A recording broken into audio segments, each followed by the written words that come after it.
My name is Nikki and I'm 19 years old. This past December, I got myself a Christmas temp job working at Amazon, helping with deliveries. It gets pretty busy around that time for deliveries, obviously, because it's Christmas. Right away, I hated the guy I was helping with deliveries. His name was Frank. To describe him, he was a bit overweight, didn't shave well, and his hair was short. I didn't like him because he was very rude and seemed like he was in a bad mood all the time. And I would be in the van with him most of the time making deliveries, and it was very awkward. I tried to make conversation with him, but like I said, he was very rude. And there was no point in trying after about 2 times. I thought about quitting, to be honest, or at least be with a different delivery driver, but I didn't want to cause any trouble. I was a temp after all and needed this job. I thought Frank was really rude and socially awkward and not a nice person to be around, but I never thought he would harm me in any way. One evening after finishing deliveries, we were driving back to the Amazon warehouse, or at least that's where I thought we were going. Frank passed the turn where we always go to the warehouse. As I said before, we didn't really speak, so I wasn't about to question him. He would probably snap at me anyway.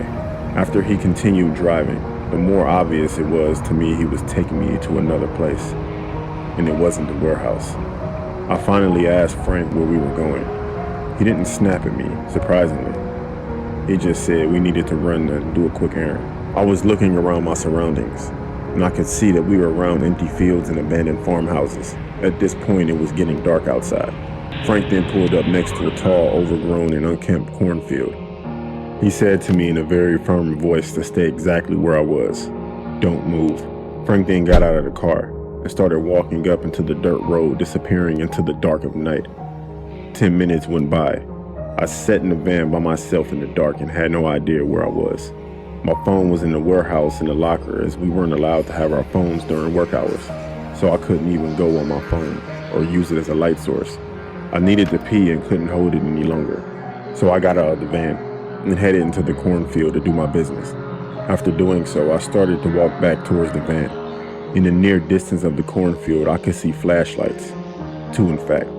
I found that really odd, as the whole area seemed to be abandoned. As I got closer to the van, I could hear a sort of heated argument going on between Frank and another man whose voice I couldn't recognize. I couldn't see him either. I heard the other man say, "Where is she? You said she was in the van." Frank then told the man that she was just in there, and she has to be around here somewhere. The other man said to Frank, "If we don't find her, you're a dead man." That's what those flashlights were. Those men were already out in the cornfield searching for me.